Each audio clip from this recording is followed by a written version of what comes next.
9 মাসে জাতি হয়ে ওঠে না। এটা মিস্টার বিন না যে হুট করে আসমান থেকে পড়লো, একটা নো ম্যানস ল্যান্ডে গেল আর যত উদ্ভট কর্মকাণ্ড করলো। জাতি এভাবে আসমান থেকে পড়ে না। মানে এখন কেউ কেউ আবার বলার চেষ্টা করছেন মুক্তিযুদ্ধ কথাটা মুখে আনা যাবে না। মুক্তিযুদ্ধ আনা মানে আপনি আওয়ামী লীগ, আপনি ভারত। দুটি দিবসে গুরুত্ব বহন করে। সেই দিবস দুটি থাকলে আর সেই দিবস দুটি পালন হলে দেশের কোন মহাভারত অশুদ্ধ হয়ে যায় আমি বুঝি না। কারো কারো তো ভীষণ অন্ধকার অতীত আছে 71-এ, সে চাইবে এটাকে ভুলিয়ে দিতে। 24-এ সব আছে, আমরা 24-কে ভিত্তি করি। এখন মেধা দিয়ে খেলতে হবে, লাঠি দিয়ে খেলার দিন শেষ। ফুয়াদ ভাই যখন কথা বলেন আমার মনে হয় যে বাংলাটা দেশটা উনি একমাত্র স্বপ্নের বাংলাদেশ বানিয়ে দিতে পারবেন। আমরা বোধ করছি যে 71-এর একটা বাংলাদেশপন্থী ন্যারেটিভ তৈরি হওয়া দরকার। 71-এর একটা অখণ্ড পাকিস্তানের ন্যারেটিভ আছে, 71-এর একটা দিল্লির ন্যারেটিভ আছে। এই দুইটা ন্যারেটিভের বাইরে একটা সিম্পল বাংলাদেশপন্থী ন্যারেটিভ দরকার। এবং 71 সম্পর্কে আমাদের যতগুলো ফ্যাক্টস আছে, ফিকশন আছে, মিথ আছে, লেজেন্ড আছে, এর সবগুলোকে অ্যাড্রেস করে একটা কনসেনসাসের জায়গায় আসা দরকার যে আসলে এটা কী ছিল, কিসের লড়াই ছিল। এবং 71-এর আগের পরের প্রত্যেকটা পরম্পরা যেন এখানে কানেক্টেড থাকে। একটা জাতি সাডেনলি 9 মাসে জাতি হয়ে ওঠে না। এটা মিস্টার বিন না যে হুট করে আসমান থেকে পড়লো, একটা নো ম্যানস ল্যান্ডে গেল আর যত উদ্ভট কর্মকাণ্ড করলো। জাতি এভাবে আসমান থেকে পড়ে না। অতএব 9 মাসে আমরা জাতি হই নাই। আমাদের জাতি হবার শত শত বছরের, হাজার বছরের লড়াই আছে, ইতিহাস আছে। তো সেই জায়গা থেকে আমার মনে হয় যে যারা 71 নিয়ে ভিন্ন মত পোষণ করেন তাদের ওই জায়গাটাতে আমি গুড ইন্টেনশন দেখি বেশি। কিন্তু সেগুলো সবসময় দিল্লির চোখ দিয়ে দেখা হয় বলে সেগুলোর ভিতরে মনে হয় যে আমরা মনে হয় একটু পাকিস্তানপন্থী হয়ে যাইতেছি, আমাদের মনে হয় পাকিস্তানের প্রতি একটু দরদ আছে। সমস্যা হচ্ছে পাকিস্তানে থেকেও পালায় না। যাদেরকে গত 53 বছর ধরে পাকিস্তানপন্থী, মৌলবাদী, দালাল, রাজাকার, বিপক্ষের শক্তি এগুলো বলা হয়েছে, এরা কেউ কি পাকিস্তান থেকে পালাই গেছে? তারা বাংলাদেশে হাজারে হাজারে খুনের শিকার হয়েছে, তারা হাজারে হাজারে আয়না ঘরে গেছে। পালাইছে কারা বাংলাদেশ থেকে? বারবার পালায় কারা? পালায় হচ্ছে ওই দিল্লির ন্যারেটিভকে যারা ওন করে, প্রচার করে। এখন প্রশ্ন হচ্ছে যে দিল্লির ন্যারেটিভের বাইরে আমার যে কোনো জিনিসকে দেখবার, বিশ্লেষণ করবার, নতুন করে বিশ্লেষণ করবার, চ্যালেঞ্জ করবার অধিকার, বাস্তবতা থাকবে কিনা? থাকবে। যেভাবে 30 লাখের একটা গল্প আছে বাংলাদেশে, 30 লাখ লোক নাকি মারা গেছে, 30,000-এরও তালিকা নাই। মুক্তিযোদ্ধা মন্ত্রণালয় বলছে তাদের শহীদের সংখ্যা 6,757, তাদের তালিকাভুক্ত। এটা কত গুণ বাড়তে পারে? এটা 10 গুণ বাড়লে হয়তো আপনার 60,000 হইতে পারে। এটা যদি আপনার 600 গুণ বাড়ে, 6,000 গুণ বাড়ে, তারপরেও তো আপনার 30 লাখ হইতে পারে না। তো এটা কত? এটা আমরা করছি না কেন? আমরা একটা কমিশন করে এটা সমাধান করছি না কেন? 2 লাখ মা বোন নাকি নির্যাতিত হয়েছে, তো ওইটা কোথায়? বিহারি গণহত্যার গল্প কোথায়? বাংলাদেশে যে হাজার হাজার বিহারিদেরকে খুন করা হয়েছে সেই সময়, তাদের বাড়ি ঘর আওয়ামী লীগের নেতাকর্মীরা র্যান্ডম লুট করে দখল করে নিয়ে গেছে। গুলশানে, মিরপুরে, মোহাম্মদপুরে, ধানমন্ডিতে অধিকাংশ দখল করা বাড়ি। কারণ বাঙালির সেই পরিমাণ অর্থ সম্পদ ছিল না সেই সময়। এই যে ব্যবসা বাণিজ্য যেগুলো ছিল পাকিস্তানি বেসড, ব্যবসায়ীদের কোম্পানিগুলো যে আওয়ামী লীগ দখল করলো, সেগুলোর একটা আলাপ হইতে হবে না? ভারত যে বাংলাদেশ থেকে যাওয়ার সময় বিলিয়নস অফ ডলারের সম্পত্তি লুট করে নিয়ে গেছে, সেটা আলাপ চলতে হবে না? হিস্ট্রিতে যে বিখ্যাত ডিকনস্ট্রাকশন আছে, আমি একেবারেই একমত যে আমাদের একটা ডিকনস্ট্রাকশন অফ হিস্ট্রি লাগবে। আমাদের সামনে একটা হিস্ট্রি এনে হাজির করা হয়েছে, একটা আওয়ামী হিস্ট্রি। মানে এখন প্রবলেমটা একটা অন্য জায়গায়। মানে এখন কেউ কেউ আবার বলার চেষ্টা করছেন মুক্তিযুদ্ধ কথাটা মুখে আনা যাবে না। মুক্তিযুদ্ধ আনা মানে আপনি আওয়ামী লীগ, আপনি ভারত। এখন আমরা আসলে এই কথাটা শেখ হাসিনার সময়ও বলেছি। ধরুন ডিজিটাল সিকিউরিটি অ্যাক্টের তার সময়কার যেটা ছিল, ধারা 21-এ কতগুলো জিনিস রীতিমতো যে হলোকাস্ট ডিনায়াল ল এর মতো কতগুলো কথা, এই শহীদের সংখ্যা, মুক্তিযুদ্ধ, মুজিবরে নিয়ে কথা বলা যাবে না। আমরা তখনও কিন্তু এগুলো কন্টেস্ট করেছি, ফাইট করেছি। এখন অবজেক্টিভ হিস্ট্রি লেখার আলাপ করছে, অবজেক্টিভ হিস্ট্রি আসলে হয় না। কিন্তু আমরা অবজেক্টিভ হিস্ট্রির যত কাছাকাছি যাওয়া যায় সেই আলাপগুলো হতে হবে। আমি একটা ছোট উদাহরণ দিই। আওয়ামী লীগ তার বয়ানে কিভাবে আওয়ামী লীগের অন্য মানুষকে খেয়ে ফেলেছে তার উদাহরণ খেয়াল করবেন। প্রতি বছর বাংলাদেশে 10 এপ্রিল জনাব সোহেল তাজ, এই দিনটা বাংলাদেশের গুরুত্বপূর্ণ একটা দিন, আমাদের একটা Republic day. In fact Tajuddin Ahmed, আমি সরিয়ে রেখে তাজউদ্দিন, জিয়াউর রহমান এলো অন্য দল করেছে, আওয়ামী লীগের সাথে প্রতিদ্বন্দ্বিতা হচ্ছে। তাজউদ্দিন আহমেদ মৃত্যু পর্যন্ত আওয়ামী লীগ ছিলেন, আওয়ামী লীগ থাকার কারণে মারা গেছেন জেলে, তাই তো? এই যে তাজউদ্দিনের একটা রোল আছে, যে সময়টা যুদ্ধ চলছে বাংলাদেশে, সেই রোলেরও নানান রকম, আবার একটু বলি, সেটারও কিন্তু বিভিন্ন ভার্সনস আছে, এটাও মানতে হবে আমাদের। তাজউদ্দিনের পরিবার যে ভার্সন আমার সামনে আনে সেটাই নিতে হবে না, ওনার ভার্সন উনি দিক, অন্যরা অন্যের ভার্সন দিক, কিন্তু উনি তো একটা গুরুত্বপূর্ণ চরিত্র, ভূমিকা তো আছে অবশ্যই একটা গুরুত্বপূর্ণ চরিত্র। সেই চরিত্র দেখবেন আওয়ামী লীগে হাওয়া করে দিচ্ছে।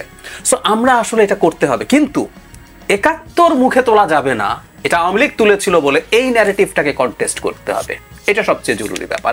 কারো কারো তো ভীষণ অন্ধকার অতীত আছে ৭১-এ, সে চাইবে এটাকে ভুলিয়ে দিতে, ২৪-এ সব আছে, আমরা ২৪-কে ভিত্তি করে যাব। আর বাকি যে ৭১ যে একটা লেগেসি আছে, একটা কন্টিনিউয়েশন অফ সেভারাল ফাইটস আছে, এগুলো আমি একমত। মানে অফিশিয়ালি যেটা পড়া হয়েছে এবং আমাদের মাটিতে এসে পড়া হয়েছে, ওইটা হলো মানে ডিসিশন হয়েছে যে এটা ঘোষণা করা হবে ১০ তারিখে, যে কোনো একটা হলো। আমরা ১৭ তারিখটাকে অফিশিয়ালি বারবার বলেছি, ৭১-এর সবচেয়ে গুরুত্বপূর্ণ দিবস হচ্ছে ১৭ তারিখ এপ্রিল মাসের। সার্টেনলি তাহলে কেন ২৬শে মার্চ এবং ১৬ই ডিসেম্বর আলাদা আলাদা দিবস পালন করা হয়? এবং দেখেন এই দুইটা দিবসের মধ্যে কিন্তু বাংলাদেশের দুইটা বৃহৎ পলিটিক্যাল পার্টির আলাদা ফ্যাসিনেশন আছে। বিএনপির পার্টিকুলার ফোকাস থাকে দেখবেন ২৬শে মার্চকে তুলে ধরবার জন্য। কেন?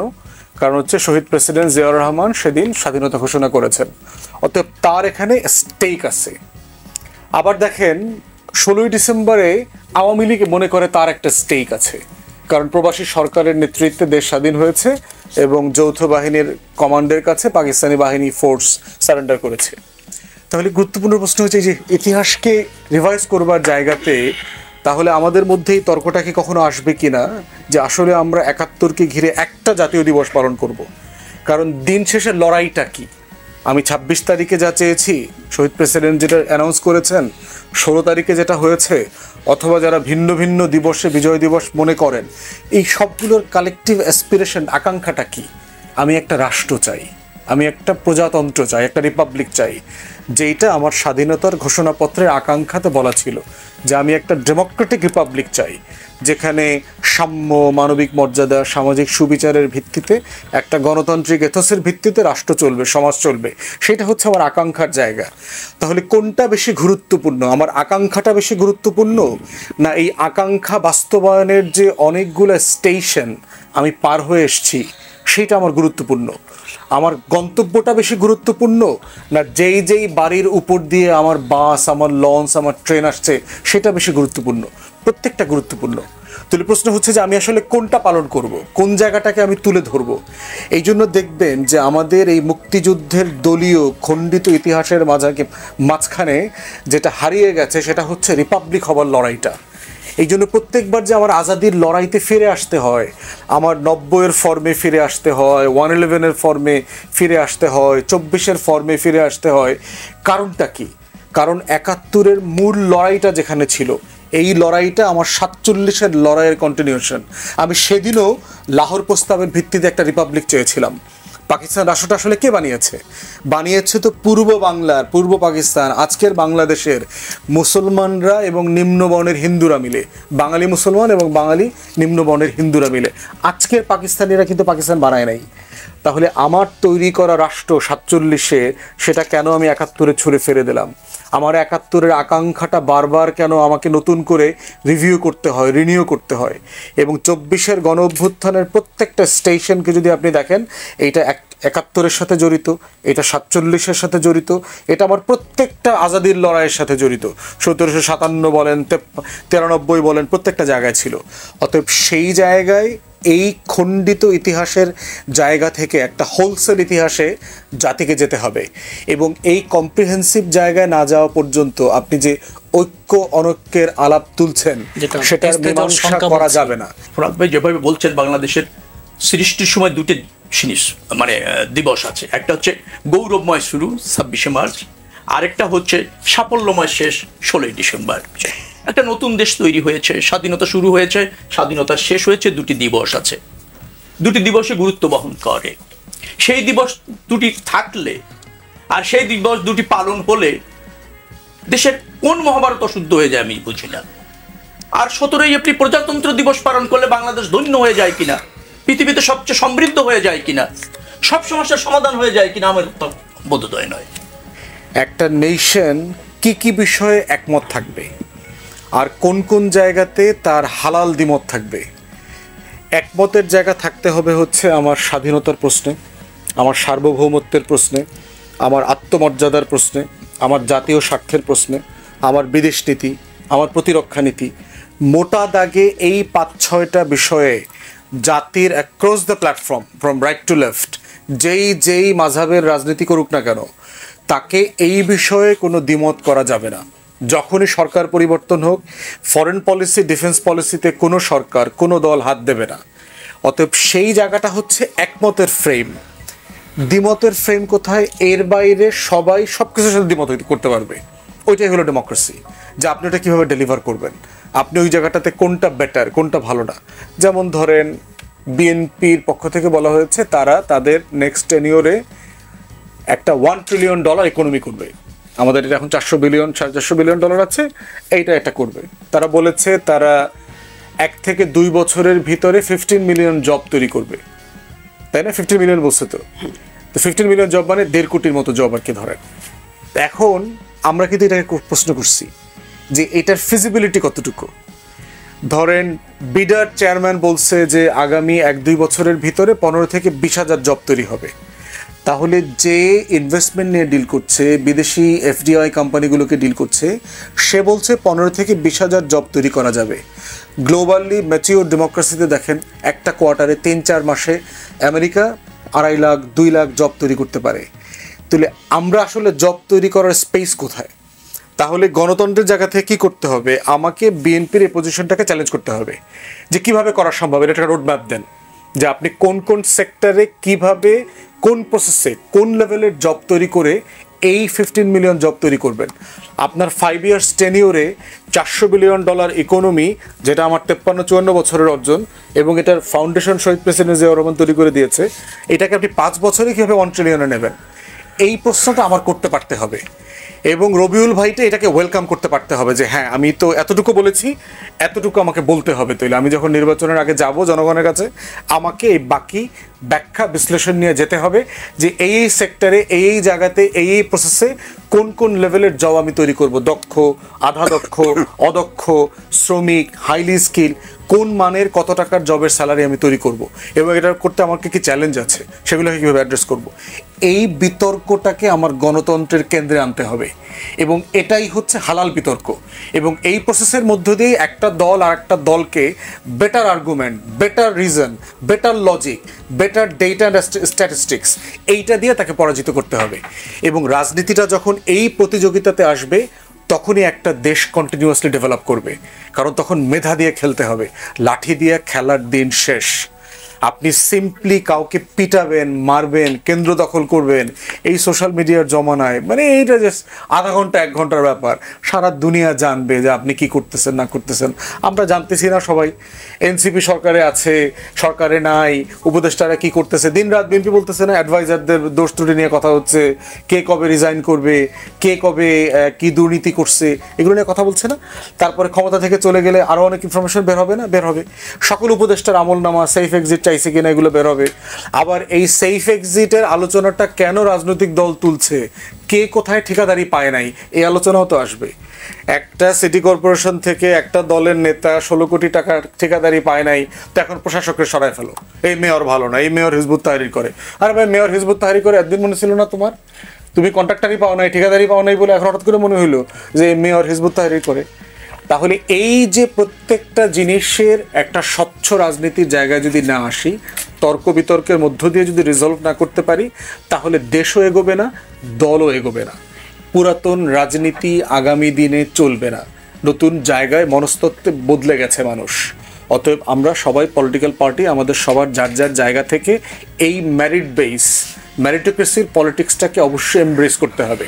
এইটা চ্যালেঞ্জিং, এইটা মেধার সমস্যা আছে। যে লাঠিয়ালের রাজনীতি করে আসছে 30 বছর, সাডেনলি তাকে মেধার রাজনীতিতে ফালায় দিলে সে সাম্পলি আনকমফোর্টেবল ফিল করবে। এই কমফোর্ট জোনও আমাদেরকে তৈরি করতে হবে তর্কের মধ্য দিয়ে, আলাপের মধ্য দিয়ে।